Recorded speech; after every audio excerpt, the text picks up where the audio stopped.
বাসের ঘরে ঢুকে দেখলাম বউ আমার সিট পটাং হয়ে ঘুমাচ্ছে। আজ যে তার বিয়ে হয়েছে তা হয়তো তিনি ভুলেই গেছেন। আমি এই যে ইরাবতী ওঠেন, শুনেছি নাম ইরা। এই যে ফুলটুসি ওঠেন গায়ে ধাক্কা দিয়ে। বউ মোড়ামুড়ি দিয়ে উঠে বসে, লজ্জা করে না অপরিচিত একটা মেয়ের গায়ে হাত দিতে? আমি, আরে আজব তো, আমি তোমাকে বিয়ে করছি, তুমি আমার বউ।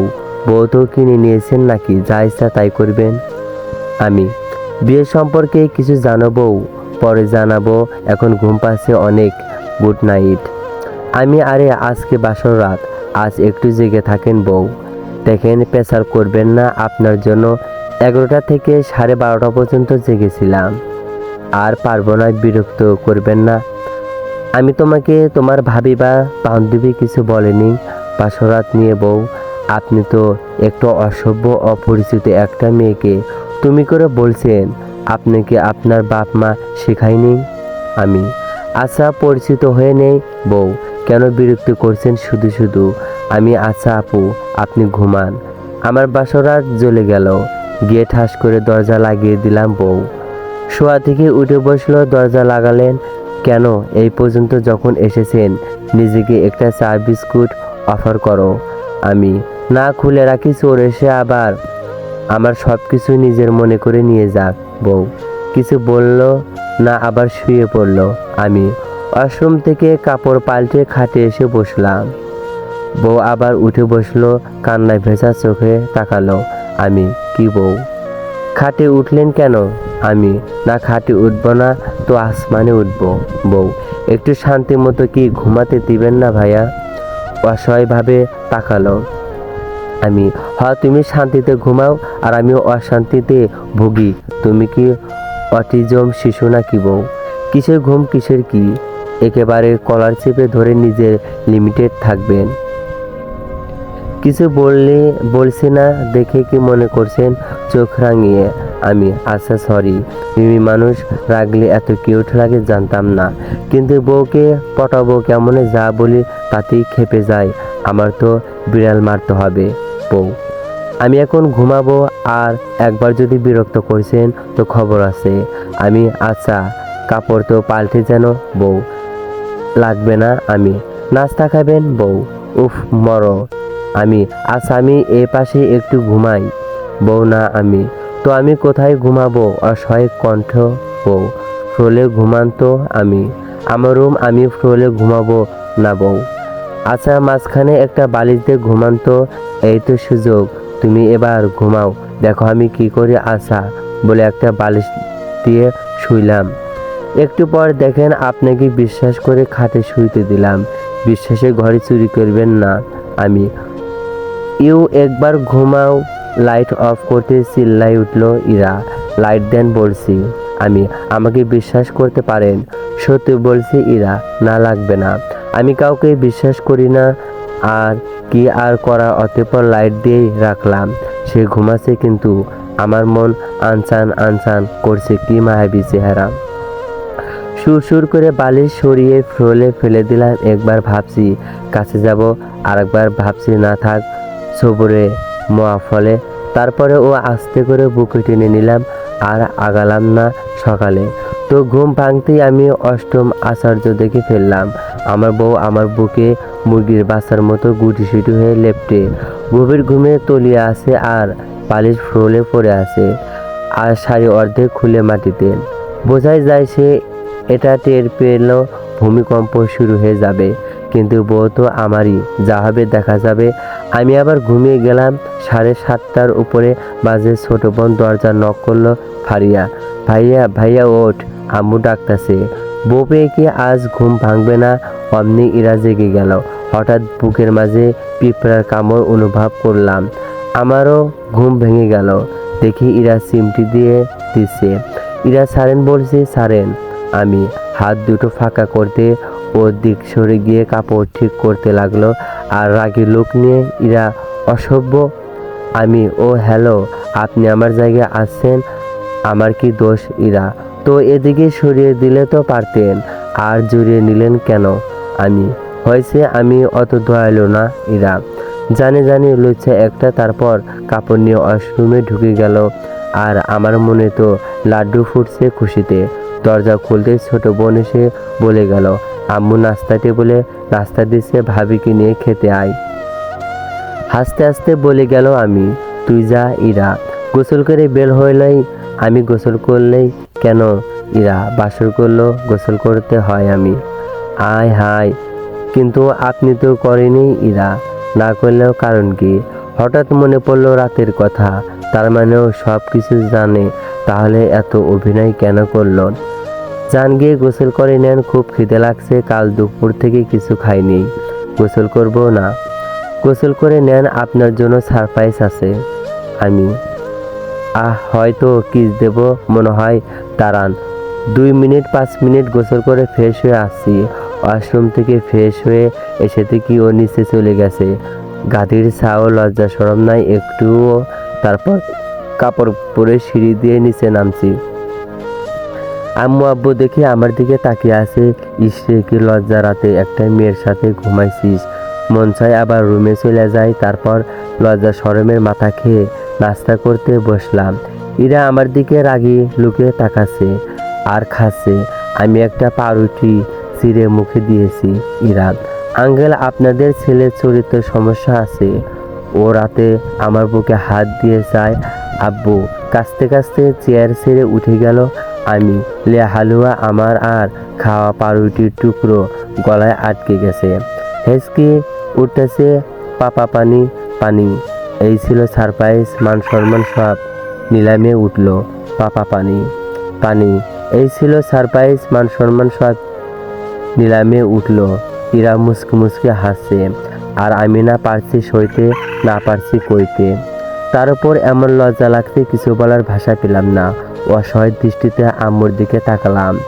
এ কি বউ এনে দিল, না হয় বউয়ের জন্য একটু বেশি জ্বালাতন করছি তাই বলে এমন বউ এনে দিল। তারপর ইরাদের বাসা থেকে লোক আসলো আমাদের নিতে। তারপর সব কিছু স্বাভাবিক ছিল, অস্বাভাবিক হলো ইরাদের বাসায় গিয়ে ওদের বাসায় নাকি একটা কুত্তা আছে। আমি আবার কুত্তা দেখলে ভীষণ ভয় পাই। গাড়ি থেকে নেমে শ্বশুর শাশুড়ির সাথে কৌশল বিনিময় করে যে না ঘরে ঢুকলাম, দেখছি একটা কুত্তা আমাদের দিকে দৌড়ে আসছে। আর আমি যখনই দেখলাম কুত্তা আমাদের দিকে দৌড়ে আসছে, আমি ভোঁ করে দিলাম এক দৌড় একেবারে গেটের বাইরে। সবাই যেন আশ্চর্য আশ্চর্য দেখে ফেলছে। আমি বুঝি না এত অবাক হওয়ার কি আছে। এমন একটা ভাব নিয়ে আবার আসলাম গেটের কাছে। শ্বশুর আব্বা বলল, কি হয়েছে বাবা? আমি না মানে হয়েছে কি, ছোটবেলায় আমায় একবার একটা পাগলা কুত্তায় এমন কামড় দিছিল, তখন একেই ভয় খুব পায়, তখন থেকেই খুব ভয় পায়। শালিকা দুলাভাই, এটা তো পাগলা নাম, এত ভয় পাওয়ার কি আছে? ইরার বোন মীরা 10ম শ্রেণীতে পড়ে, শুনেছি। আমি বিরোধিতা করলাম, মানুষের মাঝে কুত্তা বসবাস কেন, এটা আমি কিছুতেই মানতে পারছি না। কেননা তারা যে পরিমাণ খাবার ওই কুত্তাটার পিছনে অপচয় করে, তা যদি প্রতিদিন কোনো ফকির মিসকিন বা ইতিমকে দান করত, তো নিশ্চিত আল্লাহর কাছ থেকে রহমতের নিয়ামত পেত। মনে মনে ভাবলাম। তারপর বাসায় প্রবেশ করলাম, ফ্রেশ হয়ে নিলাম, তবে কুত্তা থেকে দূরে দূরে থাকি।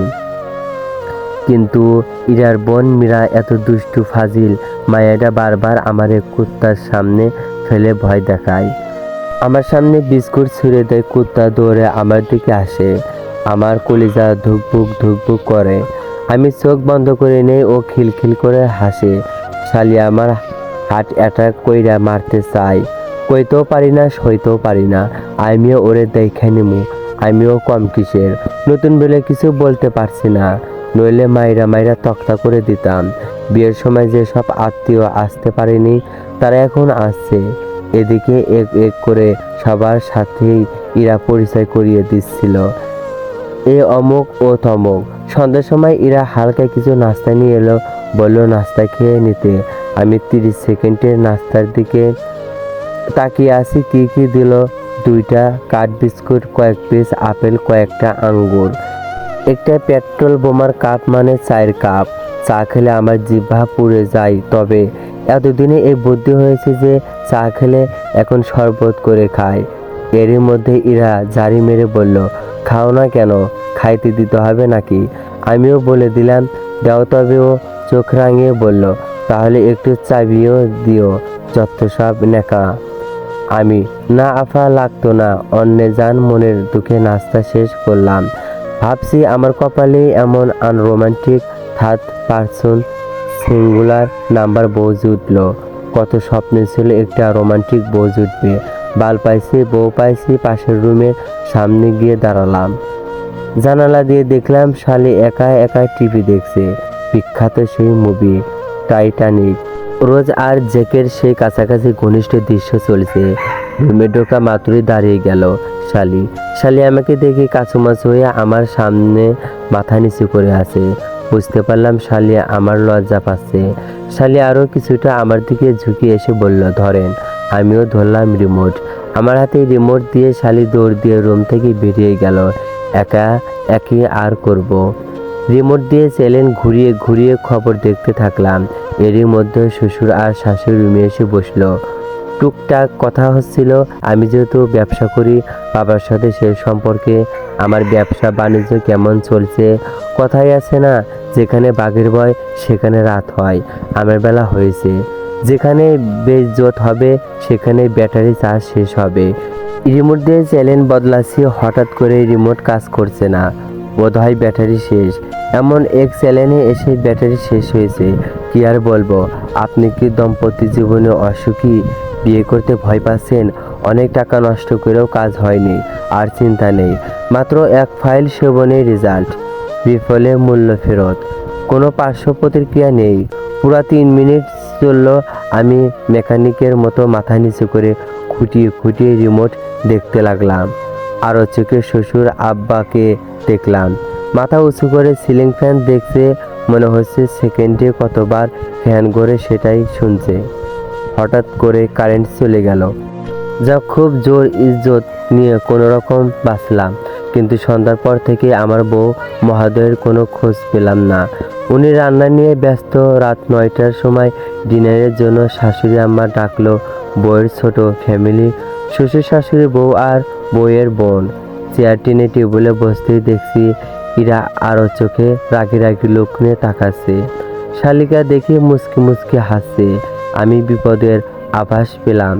যাক, গিয়ে আছে, খেয়ে নেই, পরে দেখা যাবে। খাওয়ার মাঝে দেখছি শালিকা হাসির জন্য খেতে পারছে না। শাশুড়ি মা বারবার চোখ রাঙাচ্ছে, কিন্তু তার হাসি থামছে না। বুঝলাম না খাওয়ার সময় এত হাসি কি আছে, কিন্তু কে জানতো এ হাসির কারণ যে আমি প্লেটে অর্ধেক ভাত খেয়েছি। এমন সময় শালিকা নিচের দিকে ইশারা করছে দেখার জন্য। আমি তো নিচে তাকিয়ে পুরাই আবুল বলে গেলাম। একটু জোরেই বলে দিলাম, আয় আয়, আমার দুটো তো একটা নেই। বলে জিহ্বায় কামড় দিলাম। এভাবে বলা ঠিক হয়নি। শ্বশুরের গলায় ভাত আটকে গেছে। মনে হয় যক্ষা রোগীর মতো খুব খুব করে কাশতেছে। এরা হেঁচকি দিতেছে বারবার। আমি বললাম, আমার আর একটা জুতাকে পাল্টাইলো। শালিকা খাবার রেখে চাপা হাসি হাসতে হাসতে দৌড়ে পালালো। শ্বশুর খাবারে পানি দিয়ে উঠে গেল। আমি আমার মতো খাবার শেষ করে বাংলিশ জুতা নিয়ে রুমে চলে আসলাম। আগে সেই খাটে বসে বসে ফোন টিপতাছি। আজ মনে হয় সোফায় ঘুমাতে হবে। আমি খাটে বসে ফোন টিপতেছি। 10:30টার পর এরা রাগী লোক নিয়ে ঘরে ঢোকে। খট করে দরজা বন্ধ করে চট করে আমায় বিছানায় ফেলে উপরে বসে হাত দুটো চেপে ধরে বলল, এই আপনি এত বোকা কেন? যখন কই কিভাবে কথা বলতে হয় জানেন না? অকর্মার ঢেকি। ওর রাগী লোক দেখে আমি অসহায় এর মতো তাকিয়ে আছি। মনে হয় আজ আর খাটে ঘুমাতে দিবে না। মনে মনে আমার ভবিষ্যৎ দেখে নিলাম, এরা আমার জীবন তেজপাতা করে ছাড়বে। কেন যে আব্বা আম্মুকে বিয়ে কথা বলেছিলাম। খাল কেটে কুমির এনেছি মনে হয়। তারপর এরা বলল, যান সোফায় গিয়ে ঘুমান। আমি, একটু খাটে ঘুমাতে দেন না। এরা, আপনার চরিত্রের দোষ আছে, আপনার সাথে ঘুমানো যাবে না। আমি, আরে আজব তো, কে বলেছে এমন বাজে কথা? আমি মেয়েদেরকে দিকে লজ্জা তাকাতে পারি না।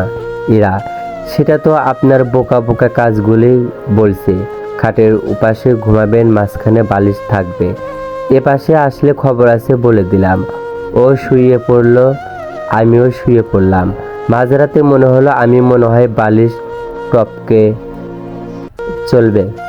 যদি গল্পটি ভালো লাগে অবশ্যই কমেন্টে জানিয়ে দেবেন। আপনাদের কমেন্ট পেয়ে গেলে পরবর্তী পার্ট 2 আপলোড করার চেষ্টা করব। ধন্যবাদ।